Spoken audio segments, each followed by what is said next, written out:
Natal tem milagre demais que nem chegar a nascer. Amanhã Estamos de volta, antenados de sexta, perguntas e respostas. Estamos falando um pouco sobre os temas que bombaram na internet durante a semana. Eu vou dar um pouco de continuidade, gente, sobre o assunto que a gente estava falando, não necessariamente da Igreja Batista, que reveu alguns conceitos dela, né, reviu, na verdade, alguns conceitos dela, mas eu quero falar um pouco hoje de como é que vocês entendem os perigos e os limites que igrejas devem ter ao se estabelecerem em locais. Eu, só repetindo o que eu falei no último bloco, eu vi uma vez um documentário de um inglês, que ele estava falando sobre como o pentecostalismo se hospedou e impactou cada local, cada país e cada continente.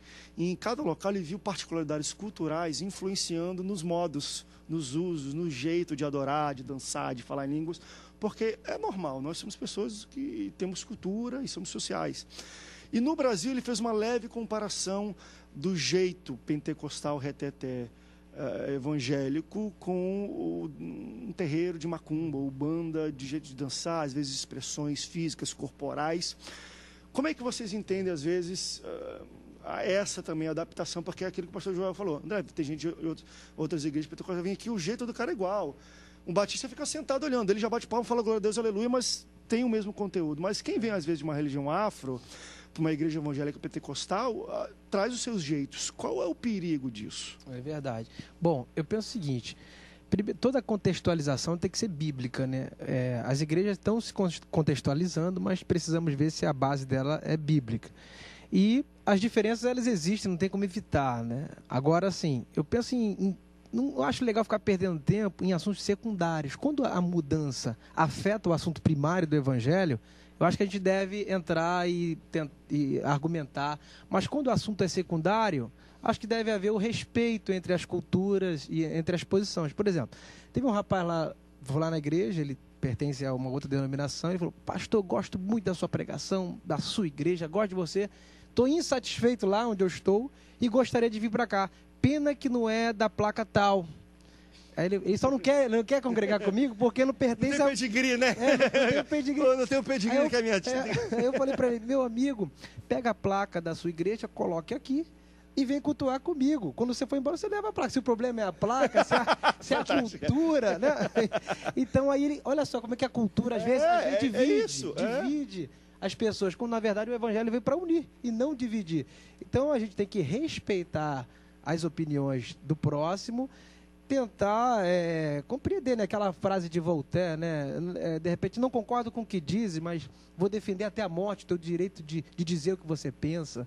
É respeitar a cultura do próximo. E é claro, como você disse, André, até em Romanos Paulo debate, porque quando ele estava formando a igreja lá em Roma, veio pessoas de várias culturas, né, se converteram e trouxeram as suas culturas, as suas religiões para dentro da igreja, né, da comunidade cristã. Então, Paulo foi ali orientando a tirar aquilo que afeta o primário, o assunto primário, que é a base do evangelho. Agora, o que é secundário, eu penso que devemos respeitar, né? Tu entende do mesmo jeito, Everson? Porque assim, uma coisa é trazer uma cultura pentecostal para uma igreja mais tradicional. Outra coisa é você trazer uma cultura religiosa contrária para uma igreja cristã, né? Mas não sei como é que vocês... Eu tenho essa linha de pensamento, né? E entendo que a maioria dos nossos usos e costumes, eles são mais culturais do que bíblicos, né? Verdade. E uma vez que a gente pensa que ele é cultural, né? E a maioria dos conflitos mundiais, eles estão no âmbito da cultura, então é necessário... Dizem que é da religião, mas não é. É da cultura religiosa. Se a gente quebrar alguns paradigmas, né, a gente acaba entendendo, né, essa mesclagem do que até o próprio apóstolo Paulo falou, né? O Espírito é um, mas é Deus quem efetua tudo em todos, né? E se a gente vê que há diversidade de ministério, a diversidade de serviço, e a gente acaba entendendo, né, um pouco disso, principalmente quando a gente fala hoje, pentecostal é uma cultura. E não necessariamente o que aconteceu lá no dia de Pentecostes. Verdade. Né? Nós Então, temos um vocabulário a gente- próprio, um jeito de se isso vestir aí, próprio. A gente- As logos das igrejas tem que ter uma chama. Eu tava- No mínimo um pombo. Você estava brincando com o pastor, mas essa é uma realidade. Você consegue identificar a cultura pentecostal dentro de um crente pela linguagem. Há uma linguística, né, própria do meio Nós temos- pentecostal. Que é cultivada durante muito tempo. Isso. Eu acho também, André, que a gente Que é tem algo, eu acho interessante mesmo. a né? gente tem que respeitar a individualidade. Isso aí não tem jeito. Tem época que a igreja era conhecida pelo símbolo do peixe, aí depois veio a cruz. Acho que essas coisas vão mudando, né? E tem que ter o respeito. Agora, eu penso que enquanto igreja, as igrejas precisam ter algum tipo de identificação. Um modelo, né? Não sei se exatamente o modelo, porque numa igreja batista, hoje você não tem uma igreja batista que possa dizer assim, esta tem uma prática igual aquela ou aquela outra. Não. Todos têm Dependendo da comunidade, da localização geográfica, ela vai tem mudar. diferenças, a tem liturgia diferenças. muda. Agora, a questão dos valores que vocês fizeram referência ainda há pouco, os valores precisam estar internalizados, esses você não pode abrir mão, ok? E a questão da periferia aí de doutrina, etc, etc, aí sim, isso aí tem sim. Eu lembrei agora de um vídeo que me mandaram, lá na Angola, o pessoal ofertando, né? Você já deve ter visto. O cara pulando, certeza, dando cambalhota até o... Se fizer isso aqui... Não, ele vai com a cara fechada, metendo a mão no bolso. Você é doido. Embora aqui, acho que nos outros blocos a gente vai falar um pouco sobre uma oferta aí que deram um pastor muito boa. Mas, quer falar mais alguma coisa sobre isso? Não, Não, tô tranquilo. Terra, podemos ir? Não, pode continuar. Olha essa notícia que interessante, e eu acho muito legal. Isso virou o mundo inteiro, não só em sites cristãos, em TVs e em meios de comunicação cristão, mas no mundo inteiro mesmo, meio esportivo, né? O zagueiro Davi Luiz, um dos maiores zagueiros do mundo, publicou uma foto do seu batismo nas águas, na última quinta-feira, agora dia 14 de maio, na igreja Hillsong de Paris. Ele é jogador do Paris Saint-Germain e também é evangélico há alguns anos. Expressou sua alegria ao dar esse novo passo em sua jornada cristã. Está mostrando a foto assim, e ele escreveu a legenda: assim que, se alguém está em Cristo, nova criatura é. As coisas velhas passaram e eis que tudo se fez novo. E ainda continuou falando como é maravilhoso viver contigo, Senhor. Obrigado por me amar tanto e cuidar de mim e da minha vida. A minha vida é tua e eu sou teu servo. Que esteja sempre no centro de todas as minhas decisões. Eu te amo, meu Deus. Amém. Assim ele escreveu na legenda da foto. Isso, lindo, não. O mundo inteiro está falando sobre isso. E recentemente também, essa semana, só para fazer um comparativo aqui, o cantor Naldo foi com a sua esposa e levou, acho que a filha deles, né, uma menina, para a Igreja Assembleia de Deus aqui em Bom Sucesso e apresentaram, porque o Naldo e até a esposa dele vêm de um berço evangélico e eles apresentaram na igreja. Essas duas notícias, esses dois fatos, eles, né, ganharam repercussão nacional e até internacional porque o Davi Luiz joga em outro país, mas também levantou muito debate sobre critérios de apresentação na igreja e critérios de quão cedo, quem decide que uma pessoa deva descer as águas ou não. Vamos por partes. Primeiro, é totalmente diferente a prática da apresentação da prática do batismo em águas, correto? Só para a gente falar, porque existem algumas coisas na prática cristã que nós temos como quase sacramentos.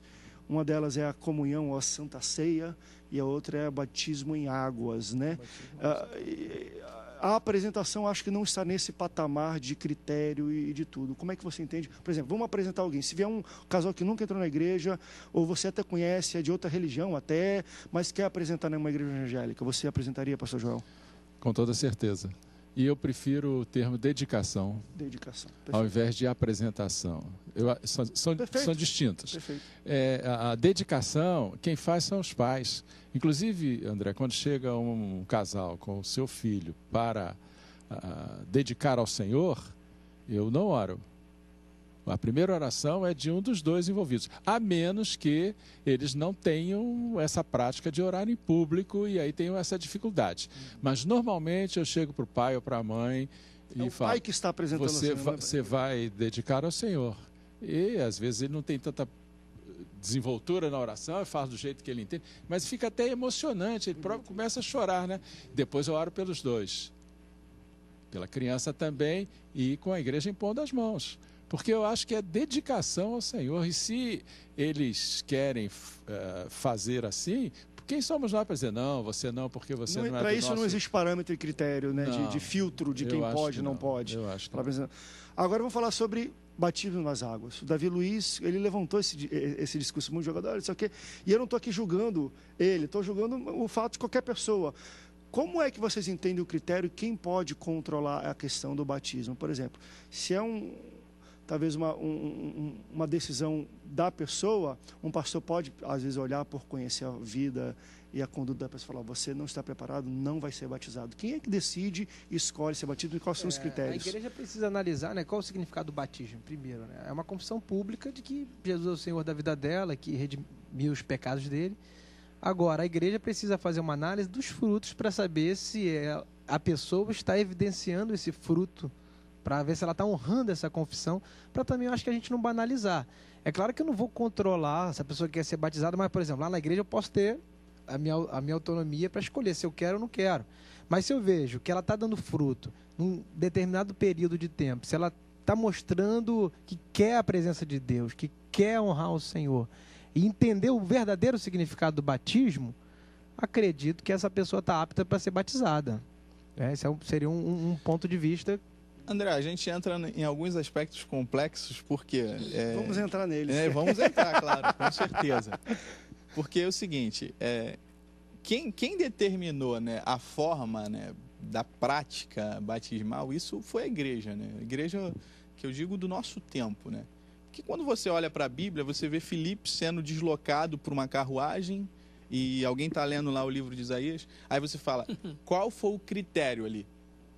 Ele teve tempo de sondar a vida daquele servo ali da rainha para verificar se ele tinha a capacidade de ser batizado? Ele estava lendo um texto e ele apareceu lá. Como é que eu vou entender se ninguém me explica? Então vamos lá, vou te explicar. Explicou. Tem a água aqui, o que te impede de ser batizado? Então vamos batizar. Fantástico. Então vamos pensar. Nós definimos alguns critérios que eu não julgo que sejam desnecessários, eu acho que são importantes sim, mas é preciso haver uma flexibilidade em relação ao que a palavra determina, né? Nós, como igreja, nós criamos uma série de mecanismos, né, ferramentas para a gente tentar diagnosticar que aquela pessoa realmente, eu realmente decidi por Cristo. Mas os nossos parâmetros, eu posso te determinar que os nossos parâmetros de verificação, eles são inválidos por conta de que a gente só consegue realmente evidenciar se alguém vive esse novo tempo através dos frutos do Espírito. Quando as pessoas procuravam João Batista para ser batizado, João Batista estava num tempo diferente, e ele dizia, por que vocês estão vindo me procurar para ser batizado? Por quê? Vocês estão querendo fugir da ira vindoura? Ou seja, vocês devem demonstrar frutos dignos de um arrependimento. Mas ali é um estágio de alguém que estava preparando o caminho. O batismo de João era um batismo apenas para o arrependimento. Ele estava apontando para Cristo. Ele estava falando com pessoas que ali eram, na verdade, muitos fariseus que estavam indo investigar o porquê daquela prática ali. Hoje, como igreja, a gente pensa, o David Luiz, o cara tá crendo em Jesus mesmo? Meu amigo, só o tempo que vai dizer. Vamos fazer assim, vamos para o rápido break. Segura aí, vamos para o rápido break, daqui a pouco a gente volta, que eu acho que isso vale mais vale um bloco inteiro de debate. Não, porque é fantástico. Porque na Bíblia você vê os dois. Espera um tempo e às vezes não vai agora. Vamos para o rápido break, daqui a pouco a gente volta. Não sai daí, o Antenados volta já já.